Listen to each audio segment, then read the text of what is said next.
Olá, estudantes da EJA, Educação de Jovens e Adultos. Aqui é a professora Joanete Xavier, professora da área de linguagens e suas tecnologias. Meu componente curricular é língua portuguesa. Vamos à aula de hoje? Olha só, vocês estão se lembrando da nossa aula anterior, da aula 1 sobre exatamente, nós falamos sobre parnasianismo, mas o parnasianismo como um movimento literário geral. Agora, nessa aula de hoje, na nossa segunda aula sobre esse tema, nós vamos tratar sobre o parnasianismo, só que localizado, parnasianismo no Brasil, certinho? Vamos na tela comigo? Olha só, estou na aula 2, falando com a turma aí da terceira etapa do ensino fundamental, terceiro semestre, módulo 2, unidade 2. Então, vejamos.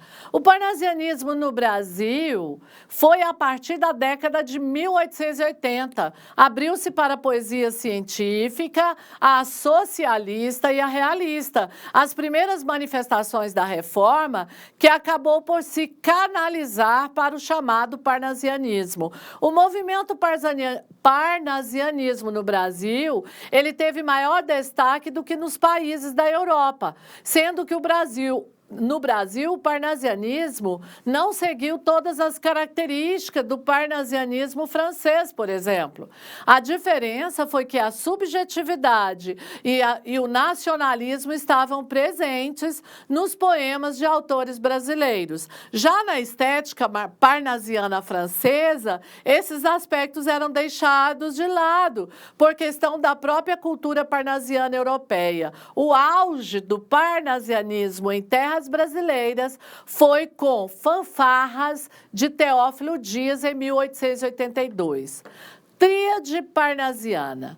Os pioneiros do parnasianismo no Brasil foram os poetas Alberto de Oliveira, Olavo Bilac e Raimundo Correia, formando um grupo que ficou conhecido como a Tríada Brasileira do Parnasianismo.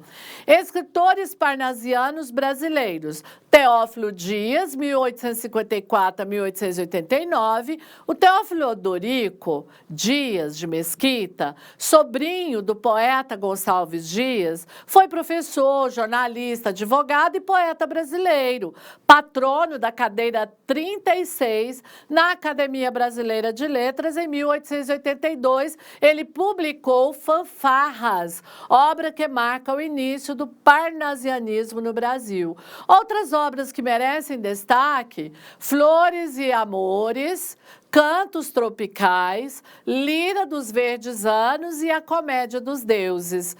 Bom, Olavo Bilac, 1865 a 1918, um dos grandes escritores parnasianos.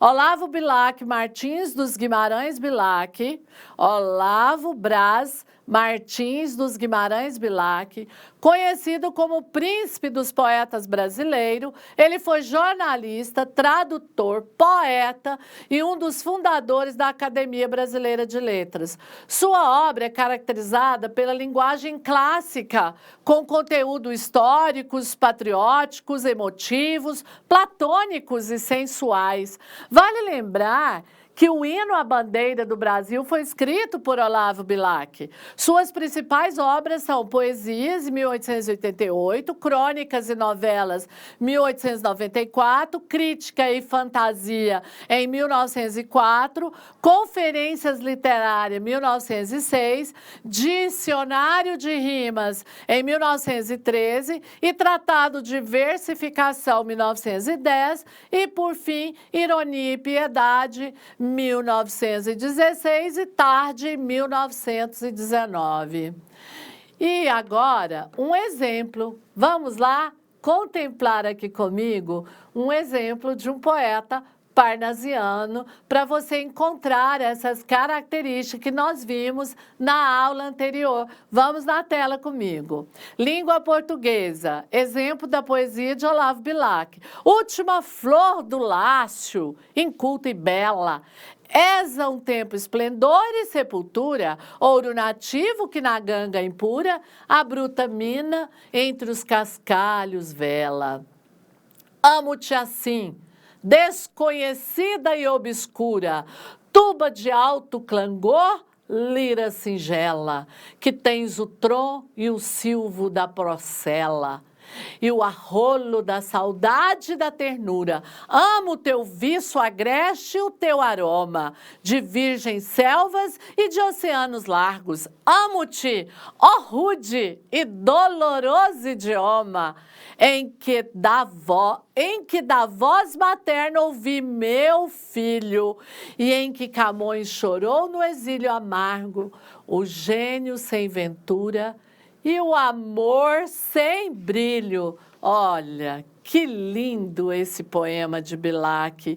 É um poema parnasiano. Observe as características que você viu na aula passada, na nossa primeira aula sobre os movimentos literários, que se encaixam aqui, que se pode se identificar aqui. O culto, né? A busca de uma rima profunda, não é, mais rica, palavras, um vocabulário bem selecionado.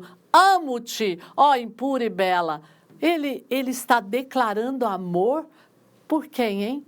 Pela nossa língua, a língua portuguesa. Vamos na tela comigo? Olha só. Alberto de Oliveira, 1857 a 1937.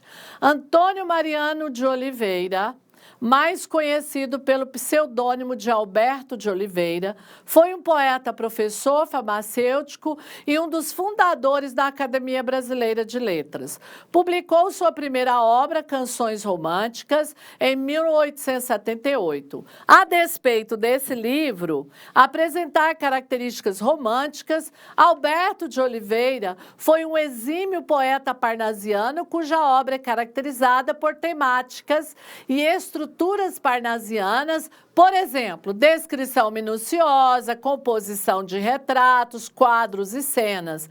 Suas obras que merecem destaque são Meridionais, em 1884, Versos e Rimas, em 1895, Poesias, em 1900, Céu, Terra e Mar, 1914, O Culto da Forma na Poesia Brasileira, em 1916. E agora Raimundo Correia, porque forma a tríade, né? Parnasiana. Agora o último da tríade é o Raimundo Correia, 1859 a 1911. Raimundo da Mota de Azevedo Correia foi um juiz, poeta e um dos fundadores do sodalício brasileiro. Ele era maranhense, publicou seu primeiro livro de poesias, Primeiros Sonhos, em 1879. Sua obra apresenta características românticas, parnasianas e simbolistas.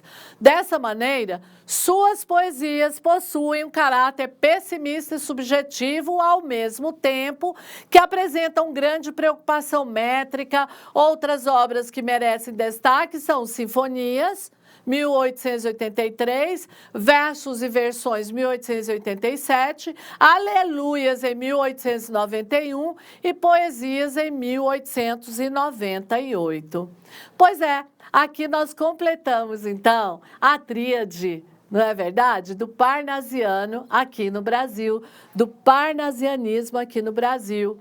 E nós vamos ficando por aqui. Outra vez eu lembro, vai lá no seu material, acesse os vídeos, assistam, faça as atividades propostas e as sugestões dadas, busque mais informações sobre esses autores, sobre esse movimento literário parnasianismo.